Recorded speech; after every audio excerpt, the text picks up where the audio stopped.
सास ने बहू की पढ़ने पर रोक लगाया, एक सीख देने वाली कहानी। प्रियंका के घर उनकी सहेली आती है। नमस्ते आंटी। प्रियंका घर पर है क्या? सास, क्यों, कौन है तू और तुझे क्या काम है मेरी बहू से? जी मैं उनकी सहेली नीलम हूँ। कल उसका एग्ज़ाम है ना, और उसने मुझसे कुछ किताबें पढ़ने के लिए मंगाई थी, वहीं देने आई हूँ। अच्छा, तू है नीलम जो सारा दिन फ़ोन पर मेरी बहू के कान भरती रहती है। देख लड़की, अगर आज के बाद तूने मेरी बहू को उल्टी सीधी बात पढ़ाई तो मुझसे बुरा कोई नहीं होगा। और ख़बरदार, अगर आज के बाद तूने मेरी बहू को फ़ोन किया और दोबारा इस घर में दिखाई दी तो। अरे माँ जी, पता नहीं आप किस ज़माने की औरत हैं। मैं तो सिर्फ आपकी बहू की मदद करना चाहती थी, लेकिन क्या करे, बेचारे की किस्मत ही टूटी है, उसे आप जैसी सास मिली है। ठीक है, जाती हूँ मैं। बड़ी आई मुझसे भाषण देने वाली, तेरे जैसी बहुत देखी है मैंने। प्रियंका, माँ जी मेरी बहन नीलम घर पर आई थी क्या? माँ जी बोली, अरे बड़ी बदतमीज़ है तेरी सहेली, औरों से बात करने का ढंग भी नहीं है। उसे तो मैंने बड़े बड़े ताने सुनाकर भगा दिया।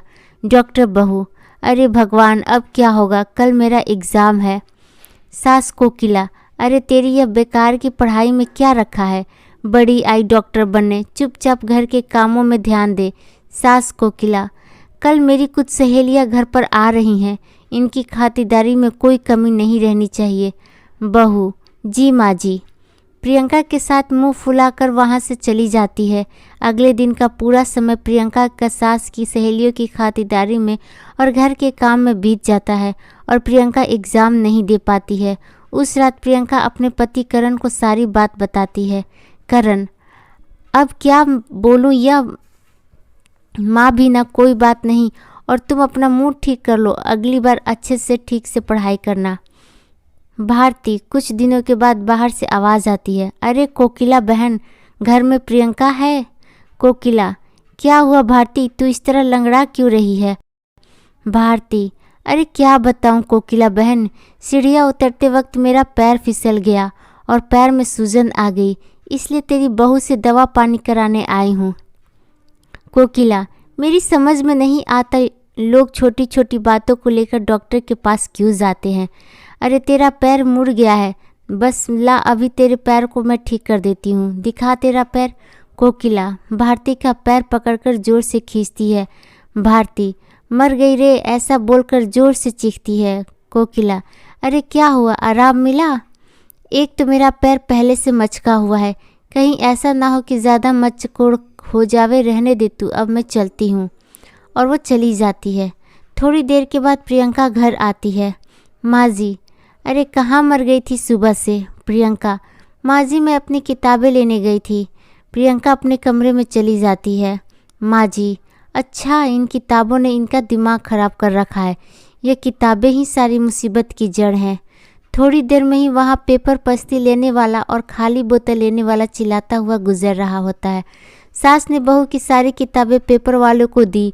पेपर वाला बोला, यह तो सब अंग्रेज़ी में लिखी हुई बहुत महंगी किताबें हैं। कोकिला बोली, तो लेकर जाता है कि नहीं?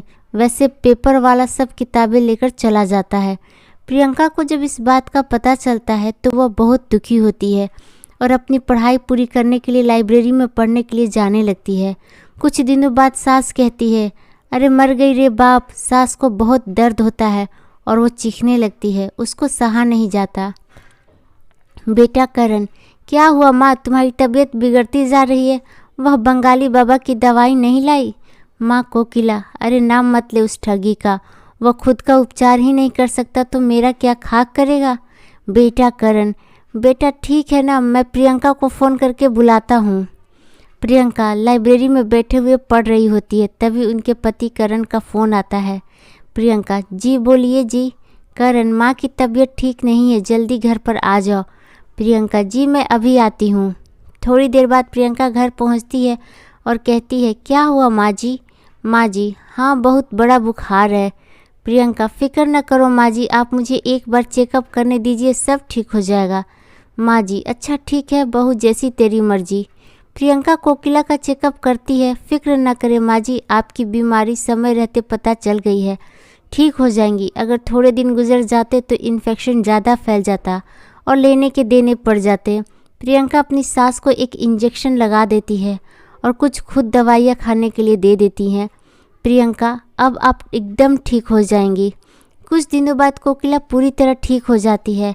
अपनी बहू के साथ किए गए बुरे बर्ताव से कोकिला को बहुत पछतावा और शर्मिंदगी महसूस होता है। वह अपनी गलती का पश्चाताप करने के लिए अपनी बहू को उसकी किताबें लाकर देती है। सास कोकिला, मुझे माफ़ कर दे बहू, अगर तू सही वक्त पर मेरा इलाज नहीं करती तो पता नहीं क्या होता।